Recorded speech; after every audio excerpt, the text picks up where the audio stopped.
Kemudian tidak dibolehkan memberikan bagian dari kurban sebagai imbalan untuk upah. Ini sepakat ulama. Dalam penyelenggaraan penyembelihannya, baik kepada pekerja termasuk panitia. Jadi menyediakan kupon khusus untuk pekerja, menyediakan kupon khusus untuk panitia, dan mendapatkan dengan kupon itu daging korban tersendiri atas nama itu namanya ujrah, jasa, imbalan dari pekerjaan. Itu dilarang oleh Nabi. Seluruh mazhab mengatakan terlarang. Ambo heran, kini ada orang nan anggan mengarajuan itu ndak amuh. Dengan berbagai alasan, la tabiaso disiko. Mana yang lebih tinggi? Petunjuk Rasul dibandingkan kebiasaan awak. Rasulullah sallallahu alaihi wasallam naha, melarangnya.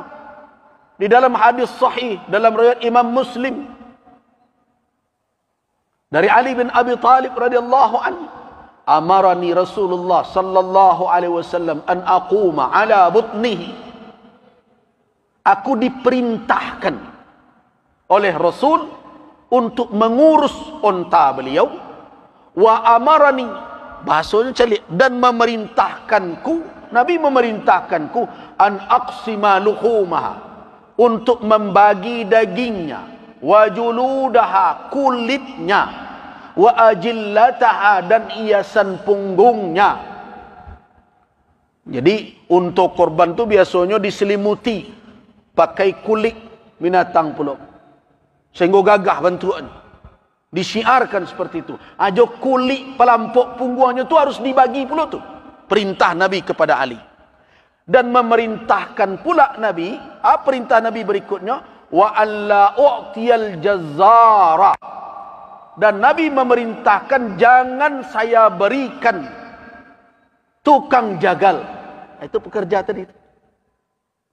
Minha syai'an, sedikit pun dari kurban itu. Fi jizaratiha, dalam penyembelihan pengelolaannya itu. Wa qala, dan Nabi berkata, nahnu nu'tihi min indina, kami membayar dari kami agihkan dari kami, jadi itu agihkan. Di malai ragunya tu. Anak-anaknya kadang-kadang babawa istilah-istilah lain. Indak bu ya, kau gotong royong saja kau. Jadilah kau yo gotong royong. Kalau ndak dapat bah, ndak dapat tu singguang wak. Tu dak gotong royong namanya tu. Nah, kalau ado mendapat dek karena itu ujrah namanya tu. Terserahlah wak agih nama macam-macam. Kadang nama tu untuk mailak dari petunjuk Nabi. Wajar ndak itu umat Nabi Muhammad begitu? Oh ndak, kami sukarela saja. Kalau ndak diagih pak, ndak mau dah, tu ndak sukarela namanya tu. Kalau ndak sukarela tu diagih ndak diagih ndak perlu liwat dah. Tapi ini kupon kau khusus kau untuk pekerja, kau untuk panitia. Mana kau mendapatnya? Karenanya pekerja. Boleh ndak awak dan ndak bekerja dapat kupon itu? Oh ndak bisa. Nah itu namanya ujrah. Kama saya kedialih, kama saya kediputar lalai. Hakikatnya itu jasa pekerjaan. Itu nan dilarang dek Rasul. Tapi bukan berarti orang itu ndak boleh mendapat upah. Boleh. Tapi indak dari korban tu. Nabi mengecekkan, nahnu nu'tihi, kami maginya. Nah berarti harus disediakan jasa itu oleh nan punya korban. Waduh nandak namu panitia peserta tu ustaz ya. Ya ndak merang-merang ndak masalah dah ndak namuhnya. Agian jawi kayaknya. Aku jawi ibu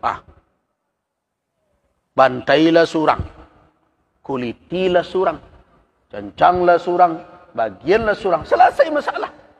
Karena nan tasuruh menyembelih, nan tasuruh menguliti, nan tasuruh membagikan sia. Orang yang berkorban bukan panitia. Panitia itu menjalankan berdasarkan amanah, berbentuk perwakilan. Kalau tidak namanya menanggung itu, berarti tidak bisa diterima perwakilannya. Jadi kadang-kadang awak tidak mempedomani petunjuk itu. Bakarih jo caru awak dengan berbagai alasan. Mana kau ndak sami'na wa ata'na saja. Nah, berikan jasa orang yang bekerja tadi. Lebihkan 1.000, 200.000 per orang, lah dapat berapa tu? Sudah hampir ratus. 100.000 saja lah 700.000 siku jawi. Berikanlah agak 300.000, 400.000. Berapa orang? Bisa pembali minyak dan berbagai macam. Tapi untuk jatah dia sebagai warga, berhaknya dapat. Karena itu bukan imbalan kerja. Silakanlah. Sebagai warganya berhak mendapat kupon biasa, silakan. Tapi atas nama pekerjaan dia tidak boleh menerima dari kurban itu. Termasuk kulitnya. Nah ada juga nak bakare. Oh kami nak iyo jo dagiang. Boleh? Ada caranya. Lebihkanlah. Kadang kurban di tempat itu sampai 10 ekor bagai. Kadang lebih 10 ekor. Kalau dilebihkan 100.000 surang untuk pekerja, seekor jawi berapa tu? 700. Kalau ada 10 berapa? 7 juta. Nah 7 juta tu balian jawi seekor. Kan dapat jawi seekor lagi. Tak perlu lo bersyarat umur dia tu. Karena ndak untuk korban dah. Nah, sapi nan di Bali, jawi nan di Bali untuk pekerja tadi, bantai lo ketika itu. Nah, jadikan daging itu untuk upah. Tapi awak selamat dari larangan Nabi. Baitu bertakwa dalam beribadah. Berusaha untuk sam'an wa ta'atan. Itu takwa. Tapi kalau indak juga lah berbagai cara ditunjukkan, berarti kebangkangan kepada petunjuk syariat dan ada dalam diri itu. Boleh nak jawi ko solusinya. Bali lah jawi itu. Jo pitih upah kuah nalah disediakan peserta. 10 ekor jawi siko. Satu sapi 700.000. Karena lah dilabih 100 orang kan 7 orang. Kali 10 lah 7 juta. Balianlah jawi ga 4 juta kan cukup gadang jawi ni. Sembelih ketika itu. Daging dan jawi itu pakai untuk upah.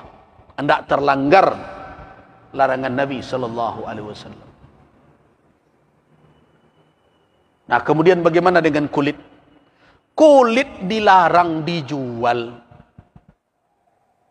oleh peserta kurban dan panitia. Kenapa? Karena panitia itu wakil peserta. Kalau panitia nak menjual, sama jo peserta nak menjual. Nah, kenapa begitu? Wakil itu bertindak atas nama yang mewakilkan. Sama jo orang mewakilkan nikah. Kok.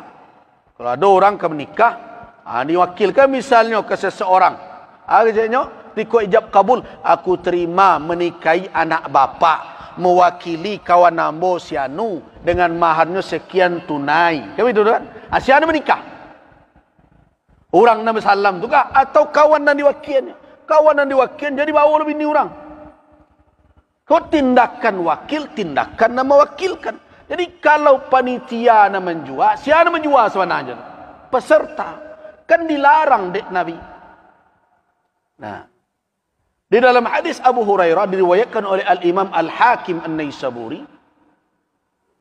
Imam Hakim mengatakan hadis ini sahih.